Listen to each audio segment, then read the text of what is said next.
আমার বাসা হচ্ছে ভুল্লি বাজার ৫ নং বালিয়া ইউনিয়ন ২ নং ব্লকে।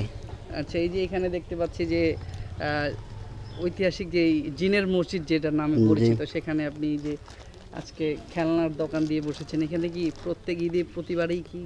হ্যাঁ, ইনশাল্লাহ গত ঈদেও আসছিলাম, এবারও ইনশাল্লাহ আসছি।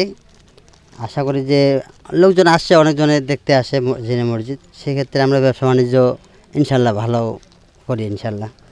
আচ্ছা, এমনিতে আর কোথায় কোথায় ব্যবসা করা হয়? আমি আসলে বিভিন্ন দোকানই করি, যেমন আতর টুপি দোকান করি ঈদের আগে, তারপরে আপনার সার্জিক্যাল প্রোডাক্টের করি, বিভিন্ন তুলা টুলা পেটেগুলো বিক্রি করি, আর এই করি ভালো আর কি খেলনা দোকান করি। এটুকু আল্লাহ যা রেজেকে দেয়, চেষ্টায় আছি। আচ্ছা, এখানে যে জিনের মসজিদে কেমন দর্শনার্থী হয়? ইনশাল্লাহ ভালোই হয়।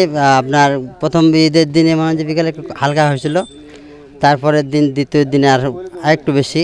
আজকে এখনও বলা যাচ্ছে না, হয়তো লোক আরও আসতে পারে বা গরম তাম। ব্যবসা হয় আপনার? হ্যাঁ ইনশাল্লাহ। আসলে কি এটা পুরানা মসজিদ, তো সেক্ষেত্রে ইতিহাসভাবে যারা গত ঈদে দেখে গেছে, এবারেও ইনশাল্লাহ আবার আসছে।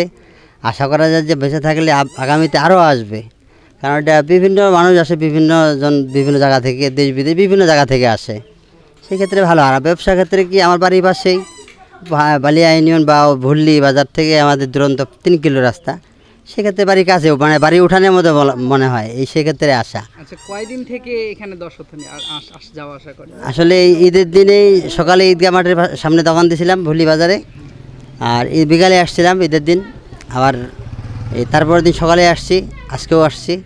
আচ্ছা, এখানে তো বরাবরই আপনি মনে দোকান দেন, তো আপনার জানা মতে ঈদের কতদিন পর্যন্ত এখানে দর্শনার্থী? 3 দিন 4 দিন এরকম হয় আর কি। এছাড়াও ঈদ ছাড়াও রাত 9টা 10টা পর্যন্ত মানে মানুষজন আসা যাওয়া করে। একটু ফাঁকা জায়গা, দেখতেও ভালো, এখানে পরিবেশও ভালো, বিভিন্ন মানুষ আসা যাওয়া করে। আচ্ছা, আপনি তো এখানে দোকান করেন, যে জিনের মসজিদ নামে পরিচিত, আসলে এই যে মসজিদটা, এটা কি আদৌ জিনে তৈরি করেছেন?